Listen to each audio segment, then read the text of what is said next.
কেন বজ্রপাত হয়, এ সময় করণীয় কি? চলছে গ্রীষ্মকাল। এ সময় ঝড় বৃষ্টির সঙ্গে বজ্রপাত অনেক বেড়ে যায়, আর বজ্রপাতের কারণে প্রাণহানি সহ জানমালের ব্যাপক ক্ষয়ক্ষতি হয়। কোন সময় বজ্রপাত বেশি হয়? পরিসংখ্যান বলছে পৃথিবীতে প্রতি মিনিটে ৮০ লাখ বজ্রপাত সৃষ্টি হয়।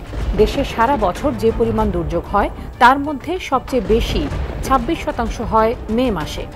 ঋতুভিত্তিক বিন্যাসেও বজ্রপাতের ধরনে পার্থক্য রয়েছে। মার্চ থেকে মে মাসে প্রায় ৫৯%, আর মৌসুমি বায়ু আসার সময় অর্থাৎ জুন থেকে সেপ্টেম্বর পর্যন্ত ৩৬% বজ্রপাত হয়।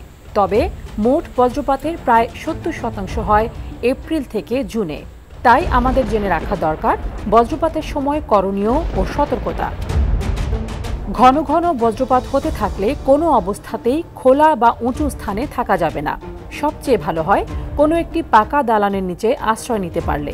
উঁচু গাছপালা বা বিদ্যুতের খুঁটিতে বজ্রপাতের আশঙ্কা সবচেয়ে বেশি থাকে, তাই এসব স্থানে আশ্রয় নেবেন না। খোলা স্থানে বিচ্ছিন্ন একটি যাত্রী ছাউনি, তাল গাছ বা বড় গাছ ইত্যাদিতে বজ্রপাত হওয়ার সম্ভাবনা অত্যন্ত বেশি থাকে।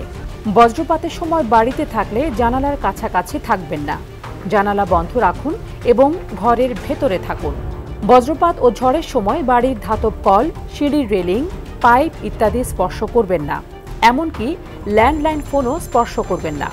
বজ্রপাতের সময় এগুলো স্পর্শ করেও বহু মানুষ আহত হয়। বজ্রপাতের সময় বৈদ্যুতিক সংযোগযুক্ত সব যন্ত্রপাতি স্পর্শ করা থেকে বিরত থাকুন। টিভি, ফ্রিজ ইত্যাদি বন্ধ করা থাকলেও ধরবেন না। বজ্রপাতের আভাস পেলে আগেই এগুলোর প্লাগ খুলে সম্পূর্ণ বিচ্ছিন্ন করুন। কালার এক্সপার্ট, জর্জ স্যাপ এবং মাইল্ড অন হ্যান্ডস টেকনোলজি সমৃদ্ধ অরিক্স ক্রিস্টাল ওয়াশ আপনার লন্ড্রি এক্সপার্ট। বজ্রপাতের সময় গাড়ির ভেতরে থাকলে সম্ভব হলে গাড়িটি নিয়ে কোনো কংক্রিটের ছাউনির নিচে আশ্রয় নিন। গাড়ির ভেতরের ধাতব বস্তু স্পর্শ করা থেকে বিরত থাকুন। গাড়ির কাঁচেও হাত দেবেন না। এমন কোনো স্থানে যাবেন না যে স্থানে আপনি উঁচু।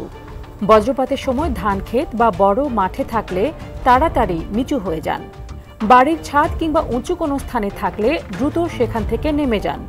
বজ্রপাতের সময় আপনি যদি ছোট কোনো পুকুরে সাঁতার কাটেন বা জলাবদ্ধ স্থানে থাকেন তাহলে সেখান থেকে সরে পড়ুন।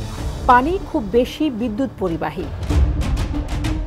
কয়েকজন মিলে খোলা কোনো স্থানে থাকাকালীন যদি বজ্রপাত শুরু হয় তাহলে প্রত্যেকে ৫০ থেকে ১০০ ফুট দূরে সরে যান। কোনো বাড়িতে যদি পর্যাপ্ত নিরাপত্তামূলক ব্যবস্থা না থাকে তাহলে সবাই এক কক্ষে না থেকে আলাদা আলাদা কক্ষে যান। যদি বজ্রপাত হওয়ার উপক্রম হয় তাহলে কানে আঙুল দিয়ে নিচু হয়ে বসুন, চোখ বন্ধ রাখুন, কিন্তু মাটিতে শুয়ে পড়বেন না। মাটিতে শুয়ে পড়লে বিদ্যুৎস্পৃষ্ট হওয়ার সম্ভাবনা বাড়বে। আপনার উপরে বা আশপাশে বজ্রপাত হওয়ার আগের মুহূর্তে কয়েকটি লক্ষণে তা বোঝা যেতে পারে, যেমন বিদ্যুতের প্রভাবে আপনার চুল খাড়া হয়ে যাবে, ত্বক শিরশির করবে বা বিদ্যুৎ অনুভূত হবে। এ সময় আশপাশের ধাতব পদার্থ কাঁপতে পারে। এমন পরিস্থিতি অনুভূত করলে দ্রুত বজ্রপাত হওয়ার প্রস্তুতি নিন।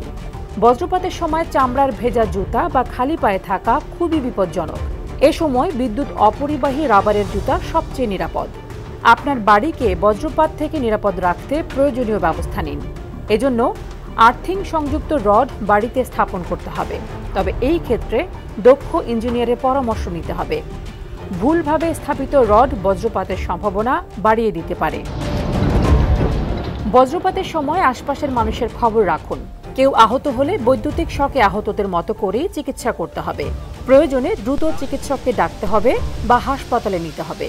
একই সঙ্গে এ সময় বজ্রপাতে আহত ব্যক্তির শ্বাস প্রশ্বাস ও হৃদস্পন্দন ফিরিয়ে আনার জন্য চেষ্টা চালিয়ে যেতে হবে।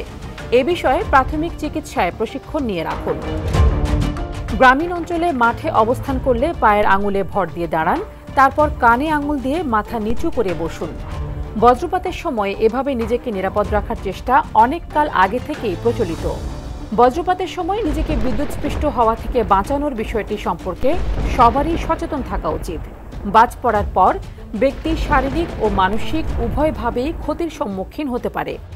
এতে করে পেশিতে ব্যথা, হাড় ভেঙে যাওয়া, হকচকিয়ে যাওয়া, কানে কম শোনা, খিঁচুনি, পুড়ে যাওয়া, আচরণগত পরিবর্তন, চোখের ছানি, এমনকি কার্ডিয়াক অ্যারেস্টের মতো ভয়াবহ বিষয়ও ঘটতে পারে। এক কথায় বজ্রাঘাতে আক্রান্ত হওয়া অধিকাংশ ক্ষেত্রেই প্রাণঘাতী। যে যেখানেই থাকুন না কেন আবহাওয়ার দিকে নজর রাখুন, যাতে করে সময় মোতাবেক সঠিক ব্যবস্থা নেওয়া আপনার জন্য সহজ হয়। নিরাপদ রাখুন, নিরাপদে থাকুন। সচেতনতায় RTV।